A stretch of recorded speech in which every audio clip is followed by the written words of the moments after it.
파트 5. 전도자로서의 삶과 그 마무리. 마지막 목회. 1921년 9월 평양 남산현교회에서 제14회 미 감리회 연회가 개최되었다. 웰치 감독이 주재한 이 연회에서 김창식은 황해도 선교의 거점지인 해주로 파송을 받았다.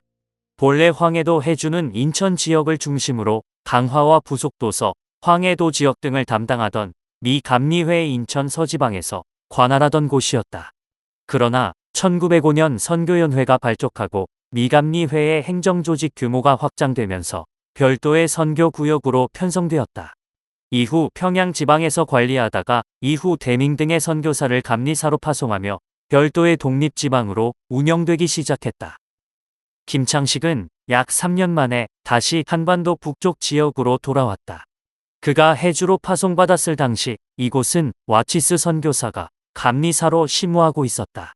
와치스 선교사는 1909년 미국 보스턴 대학교를 졸업하고 목사가 되어 1911년 내한한 선교사였다. 그는 내한함과 동시에 영변 지방에 부임하여 1918년까지 이곳에서 순회 전도를 담당한 전도자였다. 그런 가운데 1919년 해주 지방으로 임지를 옮겨 이곳의 감리사로 활동하고 있던 터였다. 따라서 김창식과는 일찍이 영변 지방에서부터 오랜 기간 호흡을 맞추던 사이였다. 김창식보다 나이가 24살 어린 와치스는 그를 삼촌처럼 따르는 편이었다. 그러나 김창식은 자신보다 나이가 어리다고 해서 깔보거나 명령조로 선교사를 대하지 않았다. 충분히 존중하고 높여주었다. 영변에 있을 때는 김창식이 감리사였고 와치스 선교사가 주관 선교사로 활동했다. 그러나 이번 해주에서는 2년 앞서 파송받은 와치스가 감리사로, 김창식은 순행 목사로 그 역할이 바뀌었다. 그동안 매년 연회에서 얼굴을 마주치며 인사를 나눴겠지만 같은 지방에서 함께 활동하게 된 것은 약 3년 만이었다. 김창식은 와치스 선교사와 재회하게 되어 기뻤다. 와치스도 마찬가지였다. 특히나 김창식의 해주 지방 부임이 와치스에게는 천군만마를 얻는 기분이었을 것이다. 와치스 외에도 해주 지방 목회자들과 교인들은 김창식이 이곳의 순행 목사로 부임했다는 사실에 힘을 얻었다. 그렇게 김창식은 모두의 기대를 한 몸에 받았다. 실제로 김창식은 그 누구에게도 뒤지지 않는 적극성과 성실함을 보이며 전도와 목회에 힘을 기울였다. 해주 지방의 목회자와 교인들은 김창식을 존중하고 존경했다. 그러나 그의 육신이 예전만 못했다. 마음은 곳곳을 누비는 전도자로 살고자 했지만 이미 환갑이 지난 나이였다. 오늘날이야 환갑을 맞이한 이를 노인이라 부르기 민망하지만 1920년대 당시만 하더라도 환갑이 넘으면 장수했다고 가정에서 주변 친척을 불러 잔치를 하던 때였다. 따라서 김창식의 육신도 급격히 쇠하여 이전처럼 왕성하게 순행전도자의 역할을 맡기가 쉽지 않았다. 게다가 김창식은 1922년 사경회를 인도하던 중 고혈압으로 쓰러졌다. 이로 인해 순행 목회는커녕 하나의 구역 및 교회를 담당하는 일반적인 목회도 소화하기가 쉽지 않았다. 그의 목회 스타일은 각지를 오가며 적극적으로 복음을 전하는 순회 전도였는데 이를 더 이상 수행하기 어려웠다. 그날 이후로 교회보다 병상에서 신세지는 날이 많아졌다. 건강치 못했던 육신은 1924년 봄부터 더욱 악화하였다. 그는 은퇴를 생각할 수밖에 없었다. 한국교회도 그의 건강 문제를 안타깝게 여겼다. 장로교회와 감리교회가 함께 발행하던 기독신보는 김창식의 양력을 정리하며 현재 건강이 좋지 못한 사실을 모두에게 알렸다. 김창식의 존재가 미 감리회에만 영향을 미치는 것이 아니었음을 보여준다. 김창식 목사는 1921년 해주 지방 순행 목사로 심우하던 중 불행히 금년도 봄부터 육신이 건강하지 못하여 병상에 누워 세월을 보내게 되었다. 이는 실로 유감천만이다. 김창식 목사가 그동안 남긴 전도 활동을 간략히 언급하자면 1. 설립한 교회 48처 2. 관할하며 전도한 교회 125처 3. 임차하며 신방했던 교회 45처 4. 관할구역 외에 타 교회에서 전도했던 곳 170처. 이렇게 30여 년간 그가 전도할 때 하나님께서 건강함을 복으로 주셨다. 따라서 신병으로 인하여 전도 사업에 방해가 되거나 예배에 빠지게 되거나 한 일이 없었다. 이러한 사실은 참 감사한 일임과 동시에 그의 전도 사업이 끊임없이 성공한 이유가 여기에 있다고 하겠다. 한국 교회 입장에서 김창식은 교계의 어른과 같은 존재였다. 특별히 위 기사 내용 중 감리교회 외 타 교파와 연관하여 전도 활동한 곳이 170처에 이른다는 사실에 주목할 필요가 있다. 바꿔 말하면 김창식이 전도를 위해서라면 지역과 교파의 경계를 뛰어넘었다는 의미였다. 그렇게 그가 각지를 순회하며 세운 교회의 흔적들은 모두가 존경하고도 남을 만한 업적이었다. 그러한 그가 건강이 좋지 못해 은퇴를 고려해야 하는 처지에 이른 것이다. 그 누구도 세월을 거스를 수 없었다. 결국 그는 1924년 연회에서 공식적으로 은퇴를 선언했다. 거동이 불편할 정도로 건강이 좋지 못해 연회가 진행되던 그 순간에도 그는 병상에 누워 있었다. 이에 연회 참석은 시도조차 할 수 없었고 회원들에게 마지막 인사조차 건네지 못했다. 당시 연회원들은 그의 은퇴를 두고 많이 아쉬워했다. 연회 5째 날엔 병상에 있는 김창식에게 연회 차원의 안부 편지를 전하자고 제안이 나올 정도였다. 해주 지방에서 동력하던 와치스 선교사는 그 누구보다도 김창식의 은퇴를 아쉬워하며 연회원들에게 안타까운 마음을 밝혔다. 특히 이번 연회 기간에는 그가 해주던 현명한 조언이 그립기만 합니다. 그만큼 연회원들에겐 김창식의 빈자리가 컸다. 김창식의 은퇴를 안타까워한 것은 미 감리회뿐만이 아니었다. 한국 교회가 그의 은퇴를 아쉬워했다. 그렇게 한 명의 전도자가 30여 년간의 사역을 공식적으로 마무리를 지었다.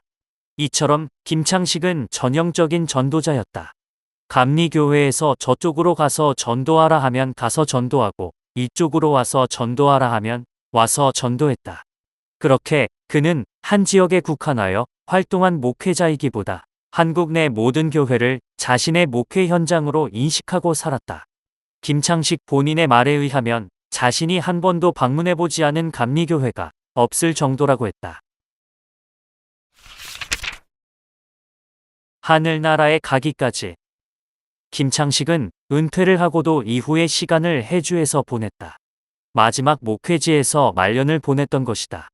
그 이유는 외아들 김영진이 해주에 거주하고 있었기 때문이었다. 40살이 다 되어 얻은 늦둥이 아들 김영진은 1893년 10월 19일 평양에서 태어났다. 이 시기는 김창식이 홀 선교사와 평양을 개척하던 초창기였다.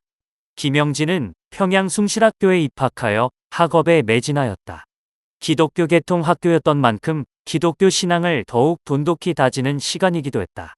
20살 때인 1913년 숭실학교를 졸업하고 이어 의료인이 되고자 하는 꿈을 위해 1917년 오늘날 서울대학교 의과대학의 전신인 경성의학전문학교에 들어갔다. 재학 중에 일어난 3.1 운동에 가담하여 옥고를 치르는 등 순탄치 않은 과정을 겪었지만 결국 의사의 꿈을 이루었다. 그렇게 의사가 되어 부임한 병원이 바로 해주에 있는 구세병원이었다. 해주 구세병원은 1908년 내한한 의료선교사 노튼이 이 지역 병원 설립의 시급성을 직시하고 1910년 11월 문을 연 시약소에서 시작했다. 병원명이 한글로 구세병원이었지만 영어로는 모친의 이름을 차용하여 루이자 홈즈 노튼 기념병원이라 불렀다. 바로 이 병원에 김창식의 장남 김영진이 1921년부터 들어가 의료 활동을 시작했다. 마침 그 해는 김창식이 경기도 수원에서의 사역을 마치고 해주로 부임한 때이기도 했다. 예전과 같지 않은 노쇠한 몸을 이끌고 게다가 순행 목회한다는 것이 쉽지 않았던 차였다. 다행히 아들이 이 지역에 병원 근무를 하고 있었기에 김창식으로서는 마음 한편으로는 기댈 수 있는 장소가 바로 해주였다. 그와 같이 편안함을 느꼈던 곳에서 목회를 은퇴하고 아들의 돌봄과 간호를 받으며 여생을 보냈다. 그런데 1925년 김창식의 아들 김영진에게 한 가지 반가운 소식이 도착했다. 들리는 말에 의하면 홀 선교사의 아들 셔우드가 미 감리회의 선교사 자격을 얻고 그해 여름쯤 내한한다는 것이었다. 셔우드는 미국과 캐나다에서 학업을 마치고 결핵 전문 의사가 되어 있었다. 사실 김영진과 셔우드는 1893년생 동갑내기 친구로 어린 시절 평양에서 친하게 지냈다. 김영진은 10월생, 셔우드는 11월생이었다. 게다가 더욱 반가웠던 소식은 셔우드가 자신이 봉직하고 있던 해주 구세병원의 원장으로 곧 부임한다는 것이었다. 김영진은 이 소식을 듣고 상당히 기뻐했다. 김영진은 이 소식을 부친 김창식에게 알렸다. 그리고 셔우드에게 편지를 썼다. 홀 선교사의 아들과 김창식 목사의 아들이 이제 해주에서 한 팀이 되어 일하게 되었으니 얼마나 기쁜지 모르겠소. 그렇지 않아도 김영진은 해주 구세병원의 의사로 활동하는데 어려움을 겪고 있었다. 병원 설립자인 노튼 선교사가 안식년을 마치고 돌아온 1923년 4월부터 서울 세브란스 병원으로 전임되어 떠났기 때문이다. 그 사이 의료 선교사 하이디가 미 감리회의 파송을 받아 병원장으로 부임했지만 건강 문제로 2년 사역 끝에 본국으로 돌아가 버렸다. 김영진은 혼자서 구세병원을 이끌며 고군분투하고 있었다. 그런 상황 속에서 옛 동갑내기 친구 셔우드가 병원장으로 부임한다 하니 천군만마를 얻은 기분이었다. 셔우드 역시 아버지의 동료였던 김창식의 아들 김영진과 함께할 수 있다니 몹시 기뻤다. 셔우드는 김영진의 편지를 받고 감회가 새로웠다. 김영진은 김창식 목사의 아들이었다. 편견과 오해가 많았던 1894년 평양에서 기독교 박해가 있었을 때 그의 아버지 김창식 목사는 인내와 믿음으로 나에 붙인 홀 선교사를 도와 그 역경을 넘겼던 분이었다. 감히 그 깊이를 헤아릴 수 없는 하나님의 섭리, 하나님께서는 이 지역에서 기독교를 개척한 두 사람의 아들들로 하여금 다시 만나 하나님께 봉사할 수 있는 길을 터주셨던 것이다. 지금 김창식 목사는 은퇴하여 아들 김영진과 함께 살고 있다. 그렇게 김영진은 셔우드와 다시 만났다. 훗날 셔우드는 황해도 해주에 들어가 김영진을 만났을 때의 감격을 다음과 같이 기억했다.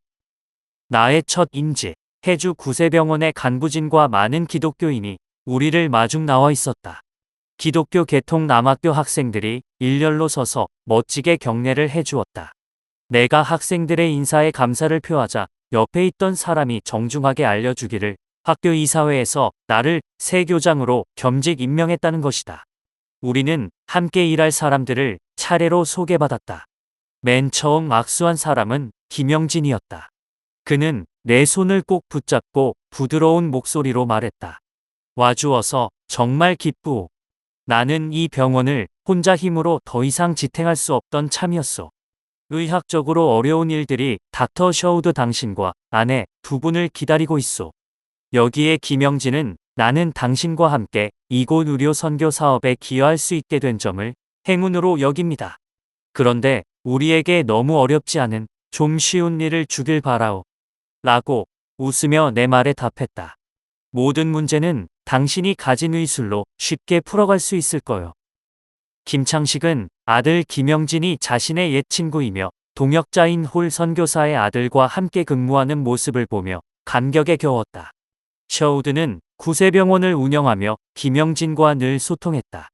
그리고 결핵 전문기관인 구세요양원을 운영하며 1932년에는 결핵 퇴치를 위해 크리스마스 시를 발행하는 등 적극적인 의료 선교 활동을 전개해 나갔다. 한편 김창식이 은퇴 후 말년을 보내던 어느 평온한 날이었다. 그는 거리에 나갔다가 우연히 익숙한 얼굴에 한 사람을 마주쳤다. 어디서 봤는지 기억을 더듬어 보니 30여 년 전 평양에서 봤던 얼굴이었다. 평양 기독교인 박해 사건이 있던 당시 자신을 박해했던 관리 중 한 사람이었던 것이다. 다행인지 불행인지 그 사람은 김창식을 알아보지 못했다. 김창식은 순간 당황했다. 그 사람을 해주에서 만나게 된 것이 좋은 징조인지 아니면 그 반대인지 알 수 없었기 때문이었다. 김창식은 거리에서 마주친 이 사람에 대해 아들 김영진에게 이야기했다. 그러자 평소에 침착했던 김영진은 흥분하며 셔우드를 찾아가 이 사실을 전했다. 며칠 뒤엔 평양 관리였던 그자가 구세병원에 나타났다. 셔우드의 진찰실로 찾아온 그는 자기 아들과 손자가 이 병원에 입원 중이어서 면회하기 위해 해주에 왔다고 했다. 즉, 구세병원에 입원해 있던 결핵 환자의 할아버지였던 것이다. 아들 및 손자와 면회를 마친 뒤에 옛 평양 관리는 셔우드를 찾아와 단둘이 이야기하길 원했다. 그리고 조심스럽게 옛 이야기를 꺼냈다.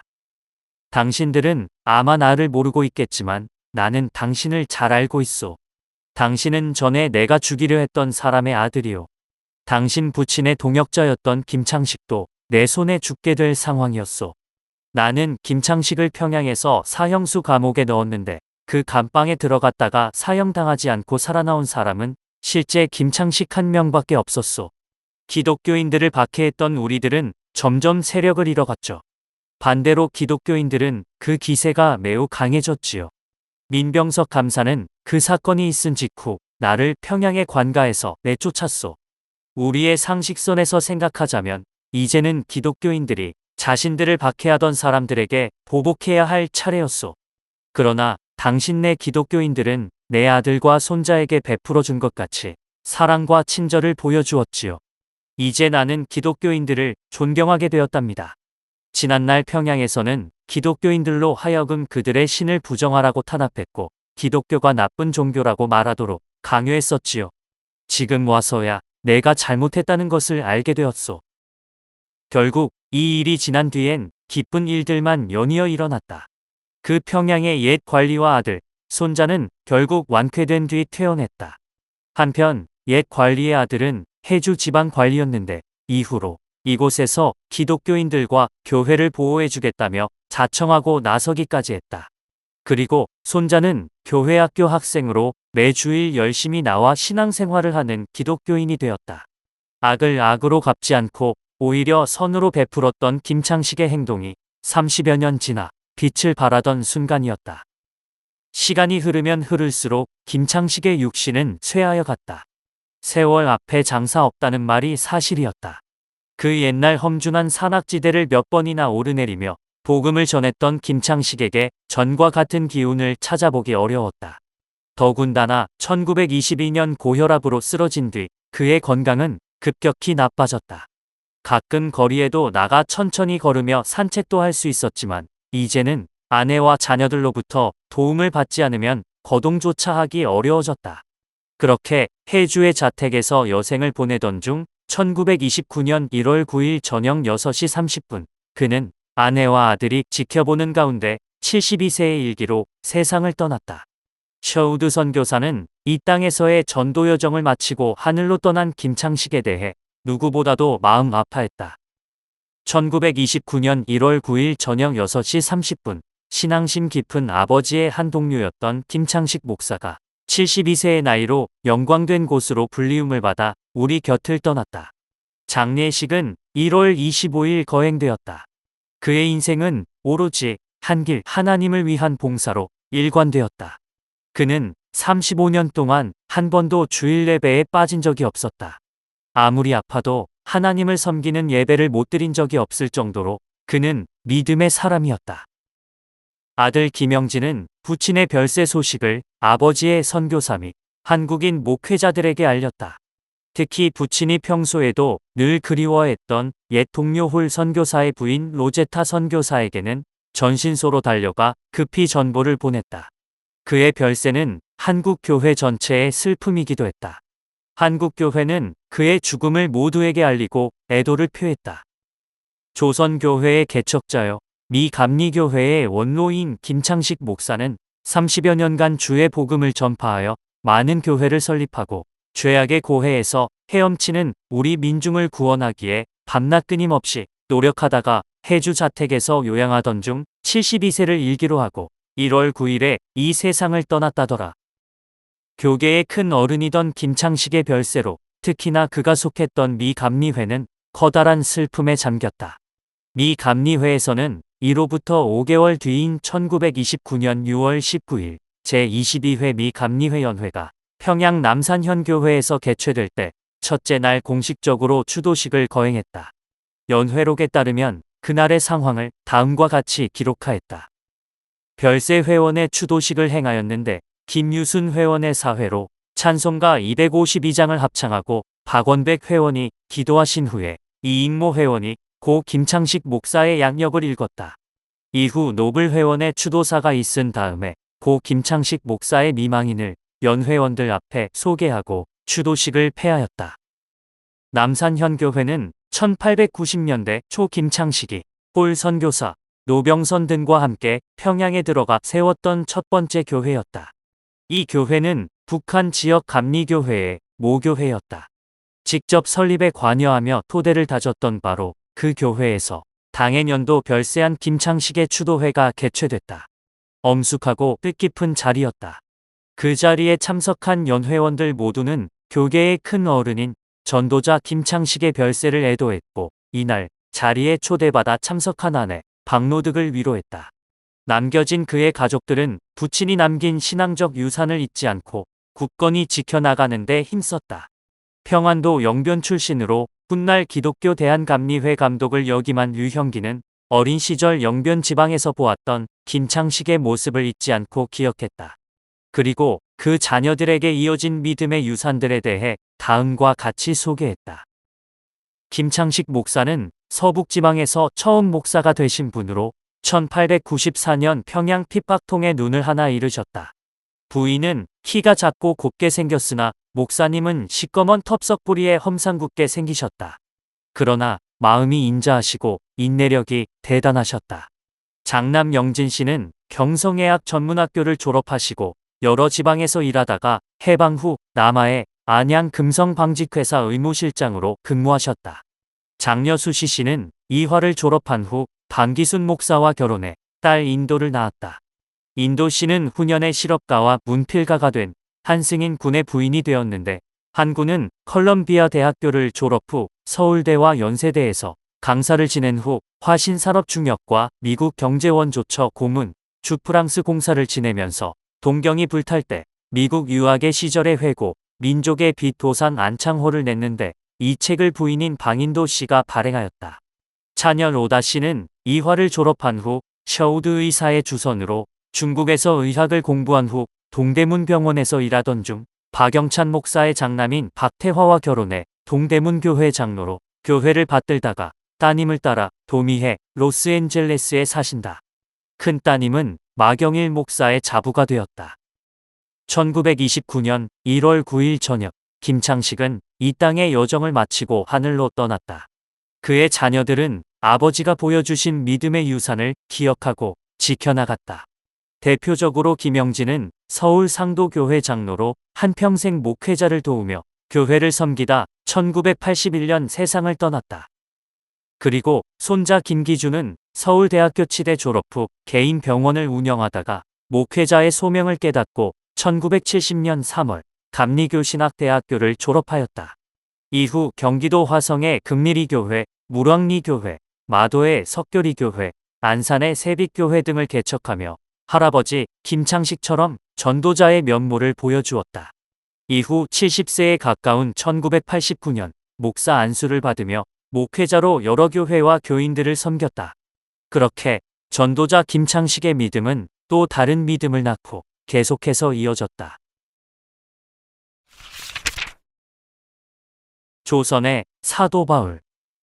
1929년 1월 9일 김창식이 세상을 떠난 그날 서울에 거주 중인 로제타 선교사 앞으로 한 통의 전보가 도착했다.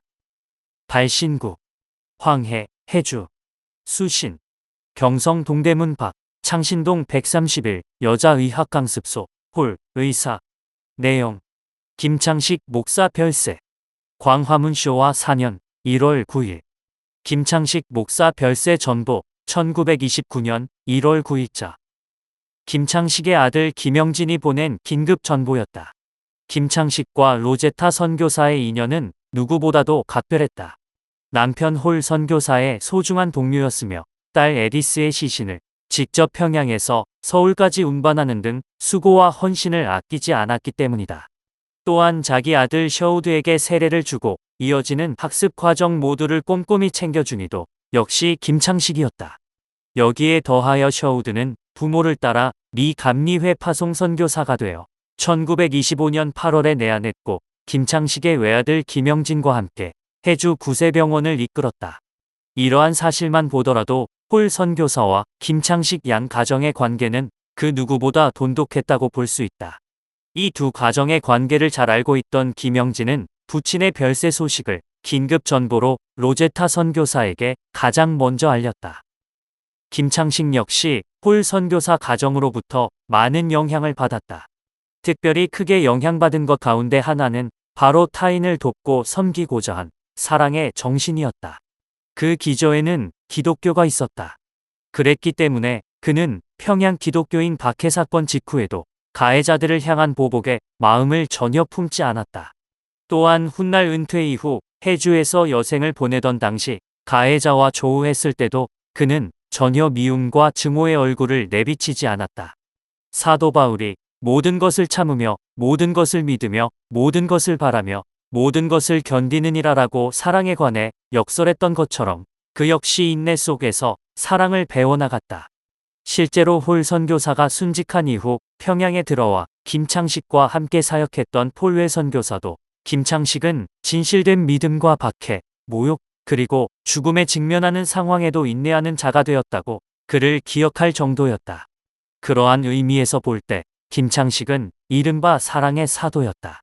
이와 같은 정신이 그 기저에 있었기 때문에 그는 몸을 사리지 않고 전국 각지를 다니며 복음을 전할 수 있었다. 전도하는 중에 순환과 박해를 겪더라도 그에게는 그리 큰 문제가 되지 않았다. 김창식은 겸비한 목회자였다. 20대 초반에 가출하여 홀로 생계를 유지해야 했던 탓에 그는 일찍이 온갖 굳은 잡일을 도맡아 했다. 주변에서는 그를 창식이라 부르며 하인처럼 대하고 부리기만 했다. 따라서 선교사들도 그 호칭에 익숙해 자연스럽게 그를 김창식이 또는 창식이라 불렀다. 물론 그렇다고 해서 선교사들이 김창식을 하대했다는 말은 아니다. 그만큼 김창식의 출신과 초창기 생활이 상류층의 그것과는 거리가 멀었음을 보여주는 증거이다. 기독교 신앙을 처음 접하고 수용했던 그 순간에도 그는 선교사의 일꾼이라는 위치에 있었다. 그러나 그러한 낮은 자세와 입장은 김창식이 겸손하고 겸비한 목회자로 성장하는데 커다란 밑바탕이 되었다. 겸손한 자세를 견지하고 남을 섬기고자 했던 그의 정신은 전도인이 되면서도 그대로 이어졌다. 그렇게 그는 한평생 몰링거, 폴, 노블, 모리스, 와치스 등 선교사들을 섬기며 그들과 동력했다. 단 한 번도 그들의 입장과 의견을 강력히 비판하거나 불평불만을 늘어놓은 일이 없었다. 혹 선교사들이 자신보다 나이가 어리거나 한국 문화에 어리숙하다고 해서 무시하는 모습도 보이지 않았다. 또한 주어진 교회와 교인 그리고 지역 토착민들도 그가 섬기고자 했던 주된 대상이었다. 이는 그가 전도인이 반드시 갖춰야 할 19가지 주요 덕목 가운데 위겸을 꼽은 것만 보더라도 잘 알 수 있다. 이처럼 김창식은 마치 사도 바울이 자신을 사도 중에 가장 작은 자라 칭했던 것처럼 겸손과 겸비의 자세로 한평생을 살았다.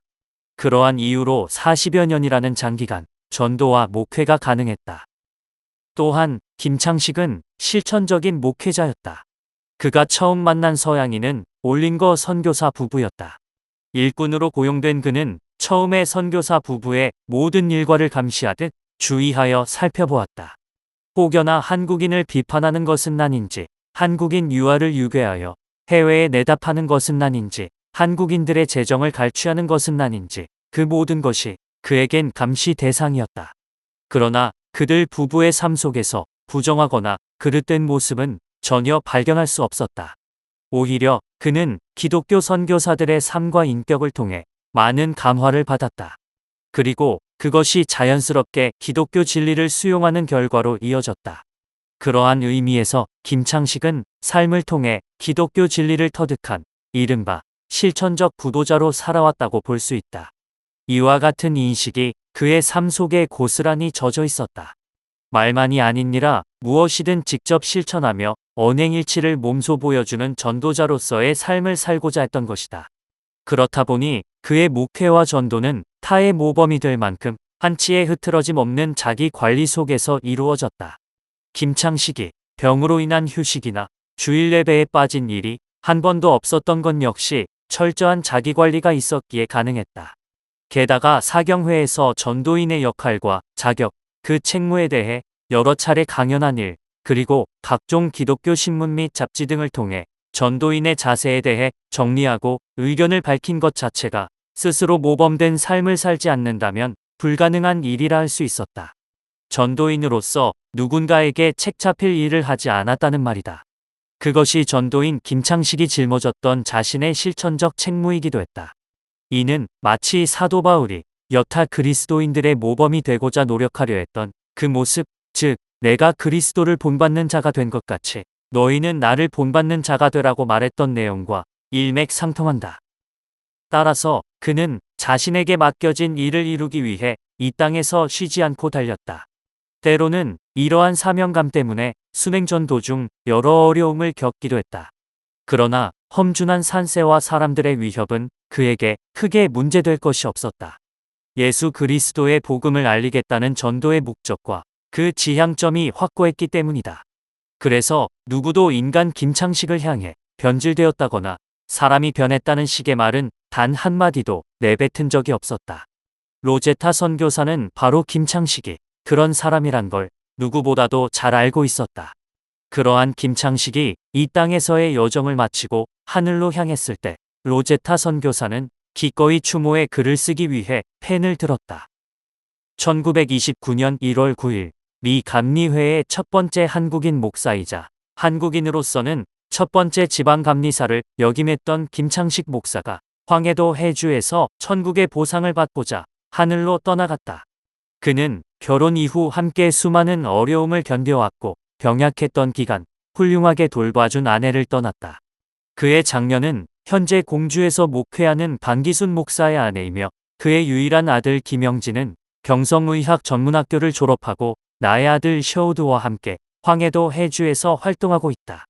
그리고 이화 여자 전문학교를 졸업한 그의 막내딸은 중국 상하이에서 의학을 공부하고 있는데 올해 6월에 졸업할 예정이다. 우리의 사랑하는 친구요, 형제인 김창식의 죽음은 나에게 지난날 평양에서 기독교 선교를 개척하던 당시에 어려웠던 날들을 떠올리게 한다. 김창식은 나의 남편이던 홀 박사와 함께 정말 충실하고도 열정적으로 섬겼다.